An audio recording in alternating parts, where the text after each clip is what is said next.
Ya itulah luar biasanya hasil jerih payah teman-teman di sekolah sungai. Karena di akhir Mei ini itu screening di Bontang. Kalau pengen urusan lancar langsung datang gitu ya. Ya, bisa jadi langsung datang. Jadi apa nih? Idealisme dulu atau bertahan hidup dulu nih? Perasaan saya soal film itu masih sama waktu saya ketika suka film itu sebenarnya. Apa gerang? Yes, assalamualaikum. Waalaikumsalam. Apa di kolom? Apa gerang? Bebas loh. Bebas aja Bebas ini aja. kita. Benar. Apa kisah? Ini kisah dengan Bung Ahmad Junaidi. Anjay. Produser sekaligus Hantu pemeran Banyu. Silamak. Silamak. Ya, Keramat, belakangan. keramat di kampung Tuha. Tuhan. Kenapa sampai ini? Ini panggilan apa? Bang Jun ya? Jun aja. Oh, Jun bukan Silamak lah. Bukan lah. Bukan lah. Kan lebih tuh happy-an sedikit lah. Ya, Sedikit aja. Oh iya. 15 tahun lah.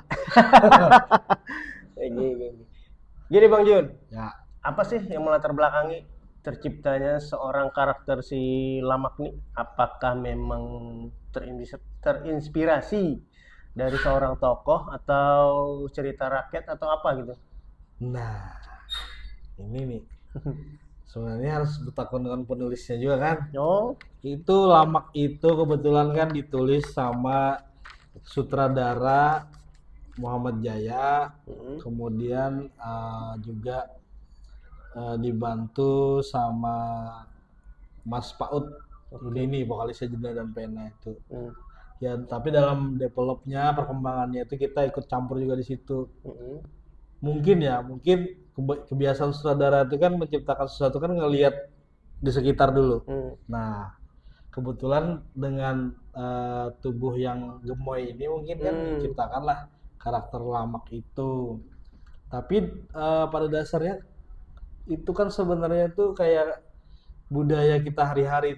Jadi orang tuh kan senang berkesah, berpenderan, berkumpulan, mewaluh, mahalabiu. Nah, disitulah. Cuma kan karena ini adalah arahnya ke film, mungkin kita bikin secara dramaturginya, kisahnya apa sih ceritanya lah. Itu latar belakangnya si Lamak itu. Untuk karakter mungkin atau tokoh itu ya keseharian kita lah. Kan rancak tuh kita berkumpul baru berkesahan, mau kisahnya bujur kah kada kah tetap ya orang mau mendengari kan. Nah, perkara itu kejadian benar atau tidak kan hanya yang berkesah yang tahu. Ya kan. Jeruk itulah kisahnya. gitu kisahnya menurutku. Oke. Nah, kan produser tuh, Betul. ya kan? Nah, sebelum mengambil ngetek film Silamak ini kan jelas, Ya. Itu mungkin kan bisa menilai itu apa gitu. Jadi ada pesan apa sebetulnya ketika Pian mengambil Silamak ini gitu? Oke, kenapa akhirnya Lamak itu Ada pesan tersendiri meyakinkan kita untuk diproduksi gitu kan? Ya, artinya pesannya kan sebenarnya di film itu bagi yang sudah nonton ya pasti akan tahu, maksudnya apa yang kita lakukan sehari-hari, apa yang kita ucapkan itu kan pasti didengar orang. Oke, dan kemudian kita juga setiap apa yang kita lakukan kan akan berbalik ke diri kita sendiri itu. Makanya mungkin ya agak spoiler ya, scene Lamak itu terakhir itu si Lamak juga akan kena dari anaknya sendiri kan. Nah, dari kisah-kisah yang dia buat, yang dia ceritakan. Nah, artinya membuat orang percaya, kemudian dia banyakkan orang bertahan hidup juga dari bagaimana dia bisa membuat sebuah cerita supaya orang percaya itu. Nah, ada pesan sosial dari pesan sosialnya ya itu tadi, apa yang kita taburi itu akan kita tuai. Dari apa yang kita katakan didengar orang. Kalau kita berdusta ya dapatnya kena kita juga. Kan itu. Pesannya sih itu ya. Dari karakter yang kita ini kan. Selebihnya ya kita bicara tentang kebudayaan juga tipis-tipis budaya orang di sebuah kampung atau desa. Walaupun secara filmnya itu kan desa itu ya kita bikin sendiri, maksudnya fiktif aja karena di kampung Tuhan. Tapi kan mengambil referensi penduduk desa pada umumnya. Syutingnya di mana itu kebanyakan? Syutingnya itu di Muang Ilir, itu di Lempake, daerah Samarinda, tapi di Kelurahan Lempake atau Kecamatan Lempake, kelurahan ya. Masih ada sungai-sungai gitu? Masih ada sungai. Nah, kebetulan Hah? Karena aku sungai sempat nonton juga tuh kok. ya, Anunya, sungainya juga lumayan jernih. ya. Ya, itulah luar biasanya hasil jerih payah teman-teman di sekolah sungai. Oh. Jadi area yang kita pakai itu adalah area konservasi teman-teman sekolah sungai. Makanya kita agak hati-hati ketika proses syuting itu. Kita tidak boleh mematahkan ranting, tidak boleh buang sampah sembarangan. Kemudian ada adegan mungkin yang kita bakar ikan itu kita lapis. Kita lapis tanah itu jangan sampai kena langsung di bara api apa yang kita bakar itu. Setelah kita rapikan lagi. Memang daerah ini ya. Memang area itu kan kita bergerak juga teman-teman di sekolah sungai itu kan dari 2017 kalau tidak salah. 2018 pernah ada gerakan juga yang kita support di sana menanam dari gundul itu, Bib. Sampai akhirnya tumbuh sedemikian rupa itu dan dampaknya itu ke sungai. Sungainya bersih. Iya.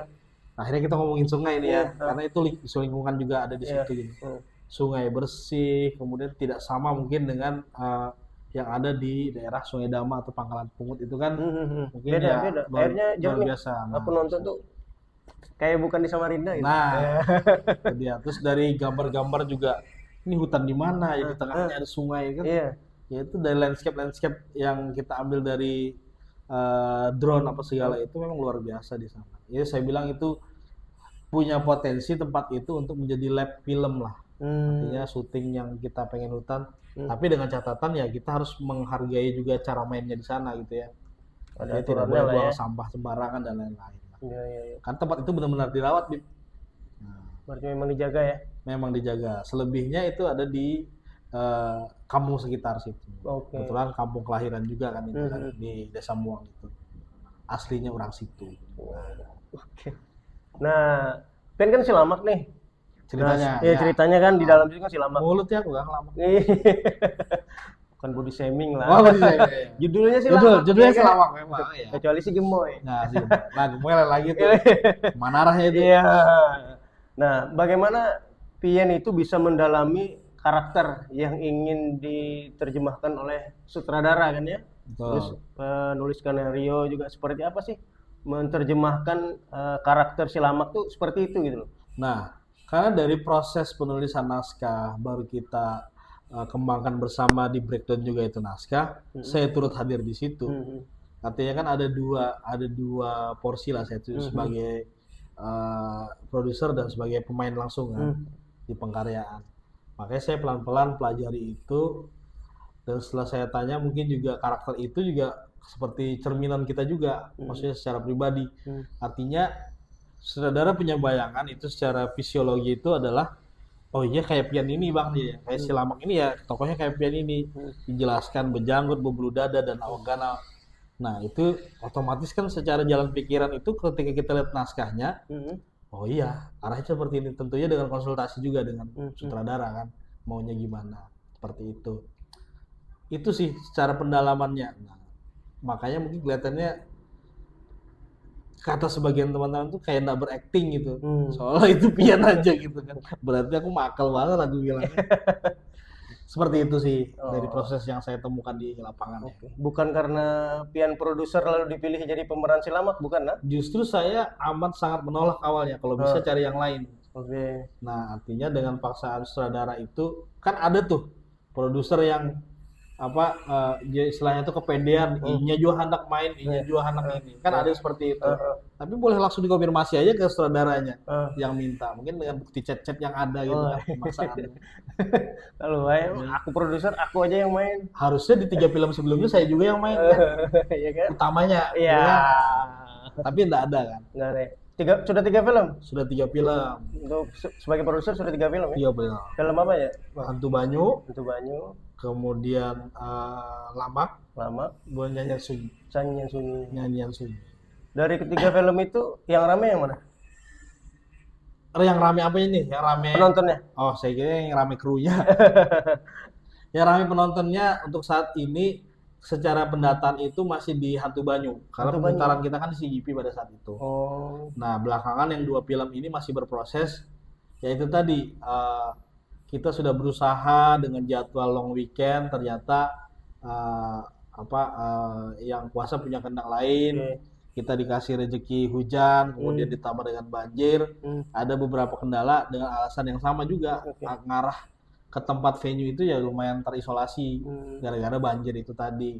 Nah, itu kan menjadi catatan kami juga. Yang kedua memang karena tempatnya itu kan kita screening di Temindung Creative Hub itu merupakan tempat baru juga di bawah teman-teman Ekrab Dinas Pariwisata Kaltim kan.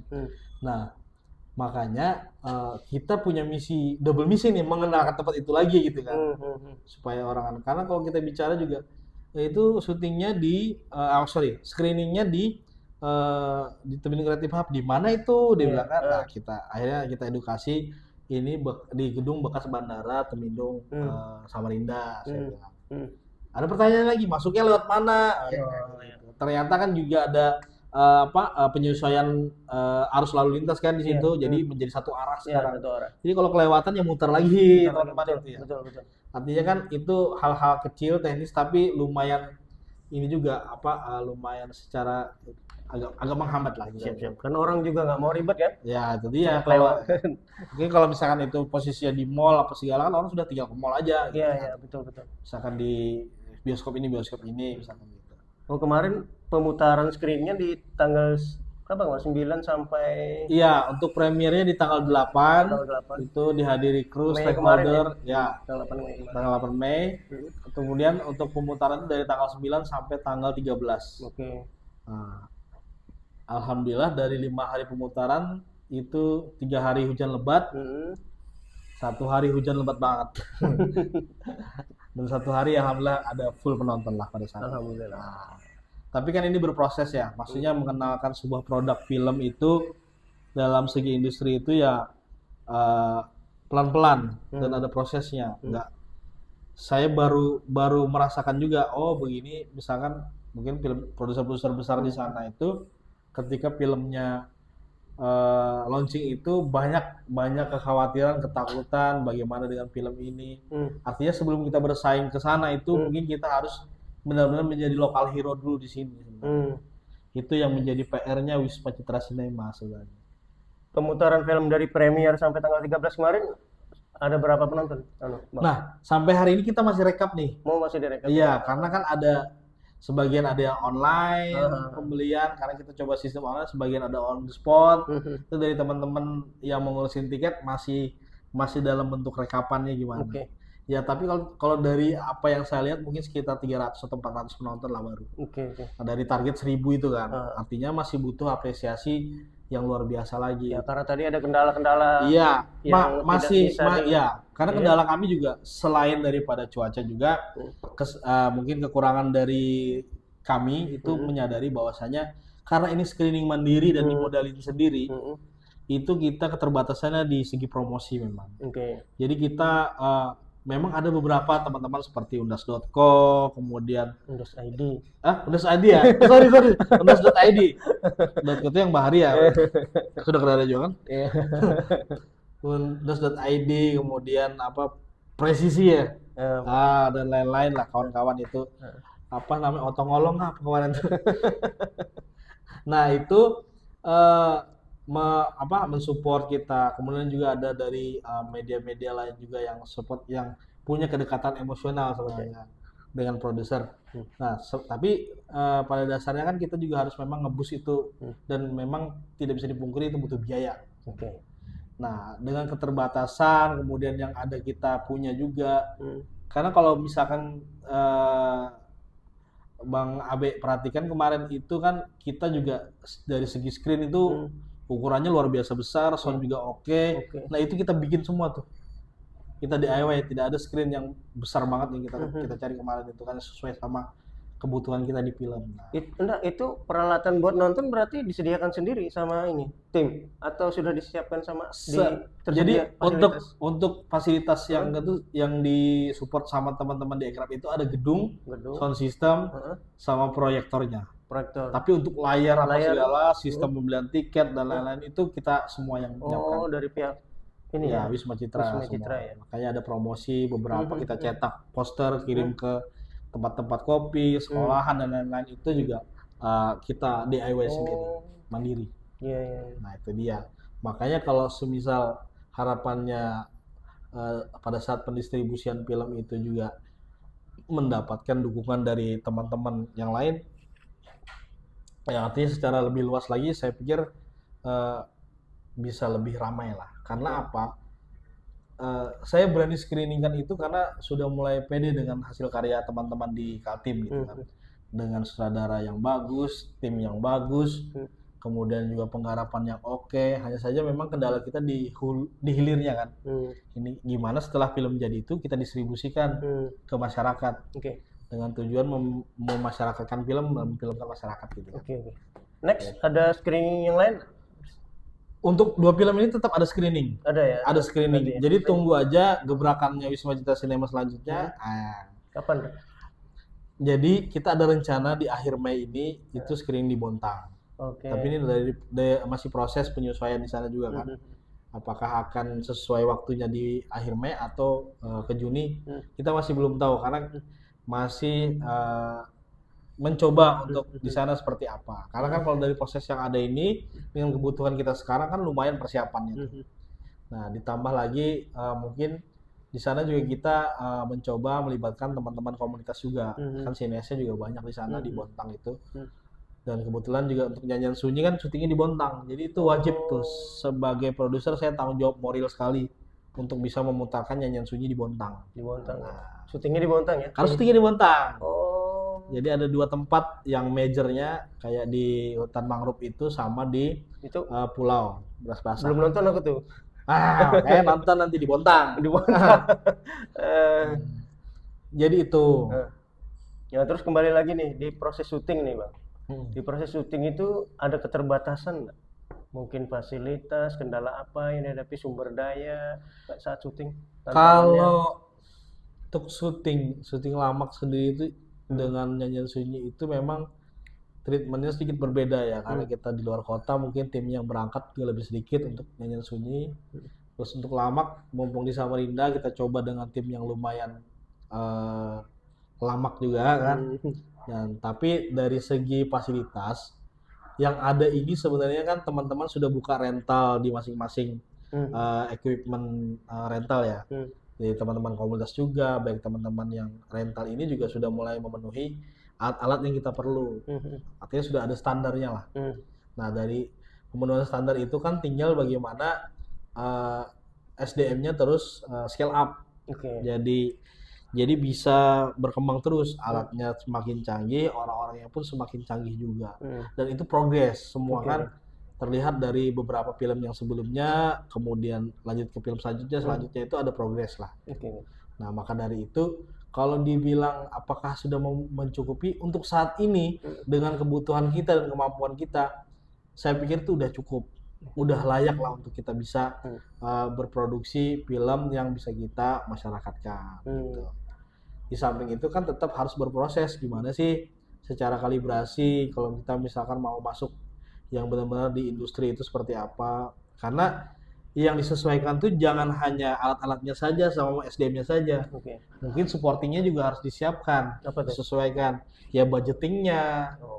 Karena setelah beberapa film di film pertama sudah kelihatan bahwasanya bikin film itu ya kalau mahal itu relatif ya, tapi lumayan kelas kita itu memang kelihatan angkanya yang lumayan fantastis untuk sebuah garapan sebuah film. Nah, durasi Lamak itu berapa menit sih? Durasi Lamak itu 45 menit. 45 menit. Itu budgetnya berapa? Nah, kalau untuk Lamak sendiri itu ya masih di angka 200 jutaan lah.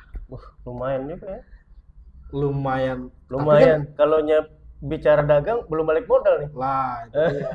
Tapi kan kita juga dari segi pendanaan disupport juga. Oh, disupport juga. Disupport juga kita dari teman-teman di Dinas Pariwisata.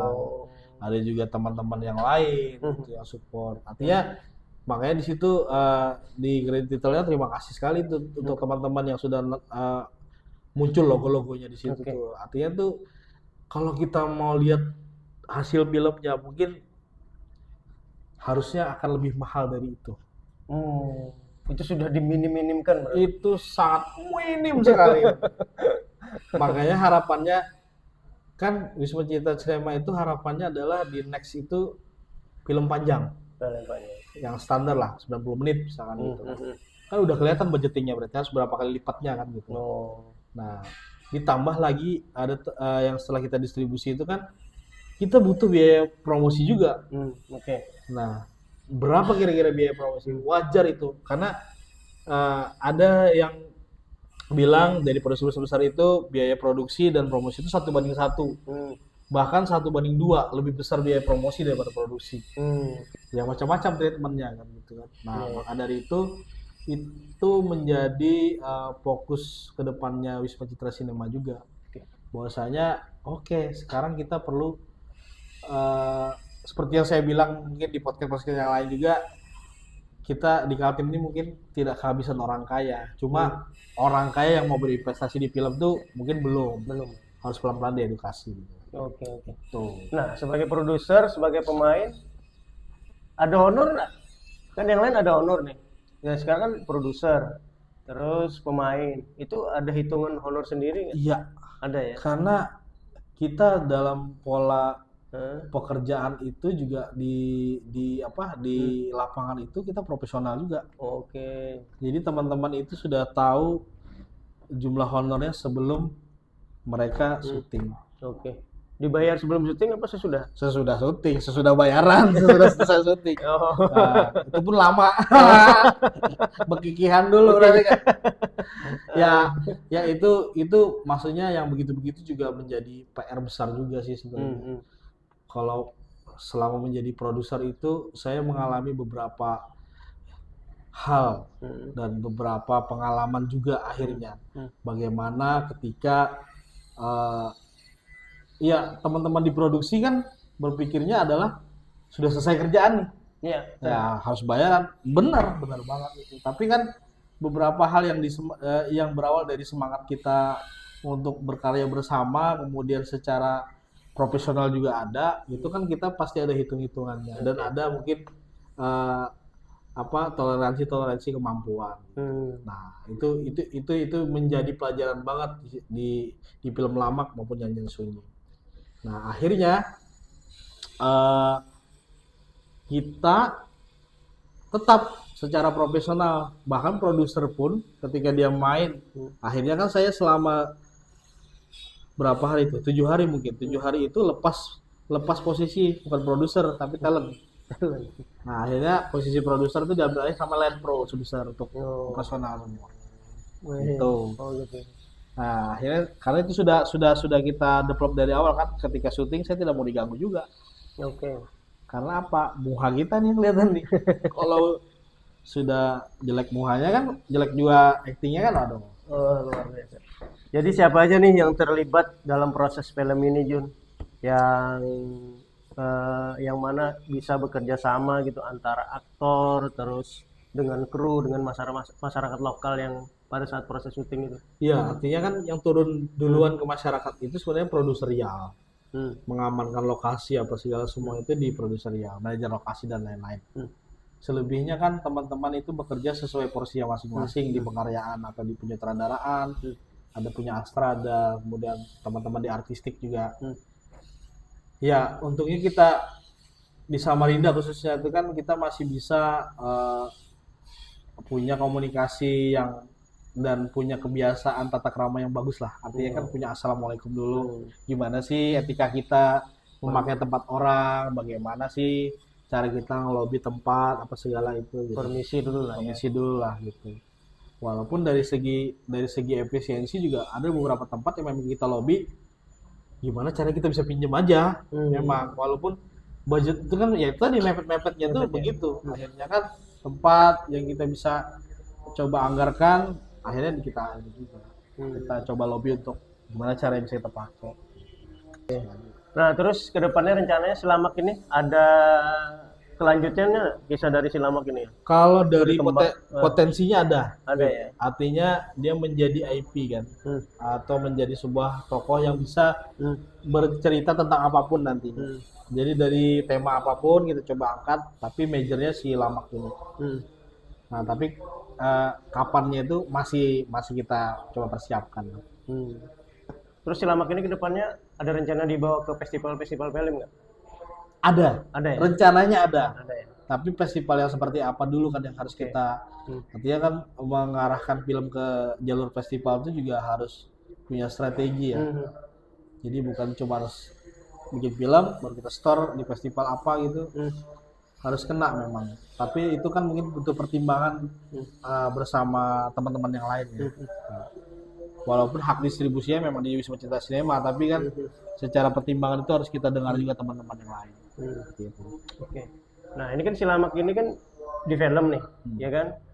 Ada nggak rencana mengalihkan ke platform lain kayak ke media sosial? Karena kan banyak tokoh-tokoh itu setelah dia sukses di satu platform, dia berpindah ke platform lain, misalnya di YouTube, di Instagram. Sampai saat ini sih belum ya. Karena formatnya kita masih coba bertahan di film ya. Nah, karena luar biasa itu kalau luar biasa bedanya dan luar biasa nikmatnya juga kalau misalkan berkarya di film. Ya nggak ada salahnya juga kalaupun memang mau beralih ke konten, akhirnya menjadi konten kreator tapi temanya lama, kemudian YouTube itu nggak ada salahnya juga, mungkin kayak Mak Betty atau apa gitu kan ya, nggak ada salahnya juga. Tapi untuk saat ini Wisma Citra Cinema masih, atau saya pun masih berpikir Cilamak mungkin di sequel selanjutnya harusnya tetap film. Platformnya ya. Kalau medianya mau kemana aja terserah aja sih. Yang pasti formatnya tuh pasti film. Tetap film ya. Ya walaupun nanti series kan tetap film juga. Tetap film ya. Walaupun nanti ada yang motong taruh di TikTok gitu. Biar viral. Iya kan? Ada yang biasa kan ada begitu tuh. Nah, ada itu yang dia. Ambil potong-potong kasih. Makanya padahal bukan di akun resminya. Betul. Ya kan? Betul, makanya dari pertama Wisma Produksi itu misalkan bersama teman-teman Mahkamah Film itu di Hantu Banyu, sampai saat ini kan kita tidak ada mengupload film. Jadi 2023 sampai sekarang. Karena film ini masih berproses, apakah dia akan ke festival, apakah akan kemana, itu masih kita ada rencana-rencana yang ada. Pada akhirnya mungkin nanti dipotong-potong ya mungkin itu ya itu nanti kita lihat nanti lah. Nah yang pasti yang ada sekarang adalah kita persiapkan untuk berbagai macam platform juga. Berarti ini filmnya belum bocor lagi ya? Masih dipegang haknya sama Wisma Citra tadi ya? Iya, masih ada tidak dipublish secara. Ya betul. Karena beberapa juga yang link-link Gidrep juga kan sudah kita hapus juga. Kan ada kita pitching, kita apa kan kita batasi. Bahkan kemarin itu kita kirim ke rencananya ada di Banjar kayaknya, di Kalsel itu bioskop bisik itu kita kasih preview juga harus ada tanda air ya kita kan, watermarknya kita. Karena itu asetnya propertinya Wisma Citra Cinema. Sampai saat ini sih upaya kita untuk menjaga properti kita kan seperti itu. Itu. Nah sekarang gini Bang Jun, pandangan Bang Jun terhadap perkembangan sinias Kalimantan Timur seperti apa pandangan Bang Jun? Bagus banget. Kaltim itu diakui secara teknis, tuh diakui sekali ya, gitu kan. Bahkan tuh teman-teman tuh yang dari Kaltim pun sudah ada yang berkiprah di nasional juga kan.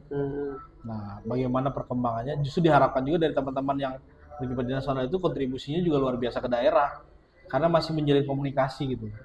Sudah ada ekosistemnya kah di Kalimantan Timur ini? Ekosistem sinias kok. Sampai saat ini dilihat dari perkembangan komunitas-komunitas yang ada itu pesat ya, lumayan pesat.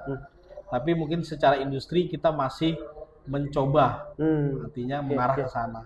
Kan ada, karena masing-masing kan punya misi, Bib.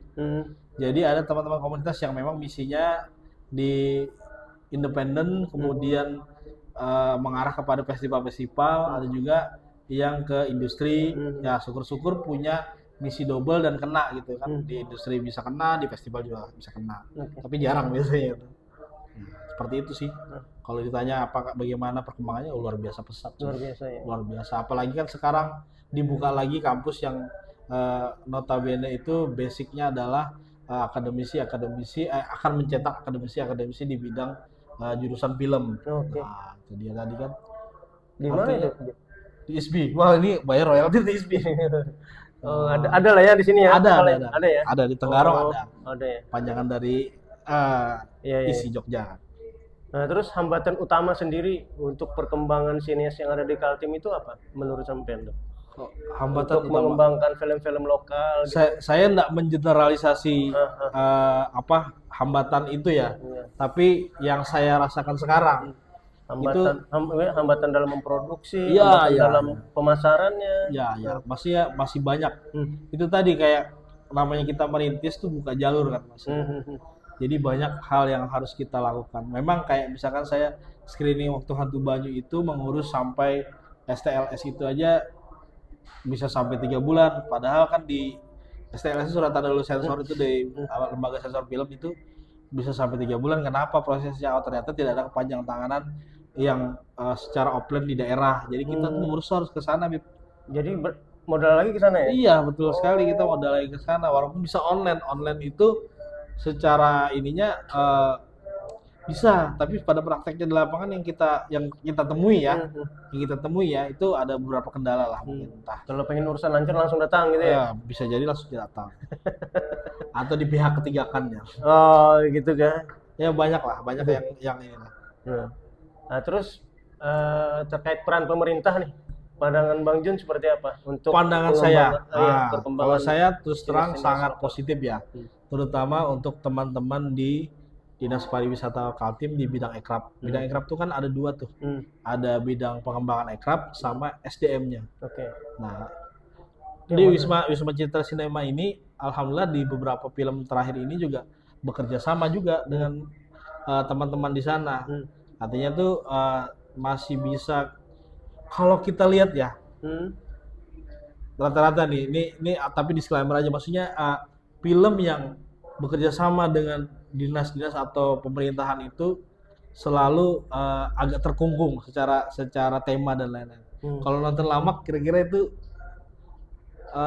masih terkungkung atau sudah lumayan lepas gitu dari isu-isu yang ada itu kan, lumayan bisa kita kembangkan gitu. Nah, karena juga teman-teman di ekraf itu juga terbuka juga. Dari segi ide itu benar-benar komunitas yang bisa didulukan gitu.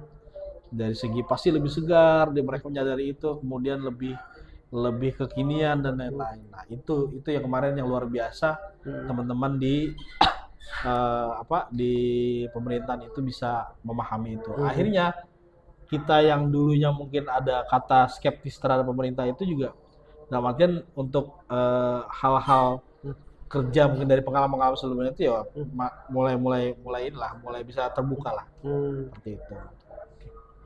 Nah, kan sampai sudah duluan nih masuk ke dunia sinias. Nah, mungkin ada nanti kader-kader setelah sampean gitu. Kader partai. Kader-kader sinias. Regenerasi. Ya, regenerasi. Nah, itu pesan apa yang pengen Bang Jun sampaikan untuk memasuki dunia sinias ini? Nah, kalau pesan saya tuh sikat aja dulu sebenarnya.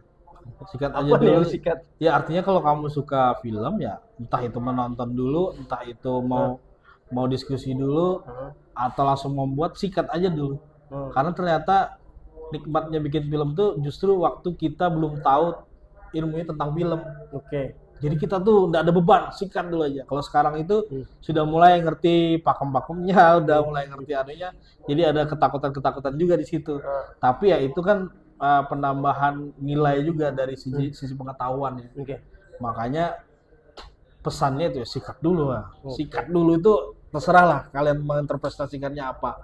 Jadi apa nih? Idealisme dulu atau bertahan hidup dulu nih? Kalau untuk saat ini dengan kondisi saya, akhirnya saya bertahan hidup juga. Tapi saya ingin juga tetap idealis. Kalau dulu awal-awal 2009, 2008, 2007 itu idealis dulu, hantam terus pokoknya, mau dokumenter, mau ini pokoknya sikat terus. Nah, saya pikir apapun bentuknya, mau independen, mau idealis, mau apapun, yang pasti semangat untuk berkaryanya itu dulu. Selebihnya kan karyanya yang berbicara nanti itu. Nah itu, perkara nanti keadaan itu berubah, kamu sudah mulai berkeluarga, kamu sudah mulai menghidupi orang secara personal, ya silahkan aja. Tapi tetap enjoy di situ. Nah, ini terakhir Bang. Ya. Nah, apa pesan pribadi Abang yang sudah menggeluti sineas yang ada di Kaltim untuk para pemuda-pemudi yang ingin masuk ke sineas ini karena ada perasaan masih ragu, bisakah ini dijadikan mata pencaharian atau seperti apa? Itu seperti apa? Pesan Bang Jun supaya mereka percaya diri gitu untuk memasuki belantara sineas. Luar biasa. Jadi kayak apa, sudah laos banar kayaknya di film. Enggak juga sih sebenarnya. Sampai saat ini tuh perasaan saya soal film itu masih sama waktu saya ketika suka film itu sebenarnya. Artinya terus penasaran, terus mencoba. Nah, pesannya apa? Ya kalau kita namanya kan karya itu kan penuh perasaan ya. Rasa. Kalau selama rasa itu masih memanggil kita untuk berbuat sesuatu dalam segi karya, saya pikir itu harus kita ikuti. Itu namanya kata hati bilang orang kan. Nah, itu yang saya coba, yang saya alami lah. Mungkin itu bisa menjadi sesuatu juga buat teman-teman ataupun tidak, ya terserah. Tapi saya ngomongnya begitu sih. Cukup. Oke dah, cukup deh Bang Jun. Saya doakan bisa berkarya lebih banyak lagi. Amin. Ya kan, memperkaya hasanah sineas yang ada di Kaltim. Bisa go nasional lah ya kan, bisa ikut festival-festival gitu ya. Kita coba untuk menjadi lokal hero di tempat kita sendiri kan. Amin. Terima kasih Bang.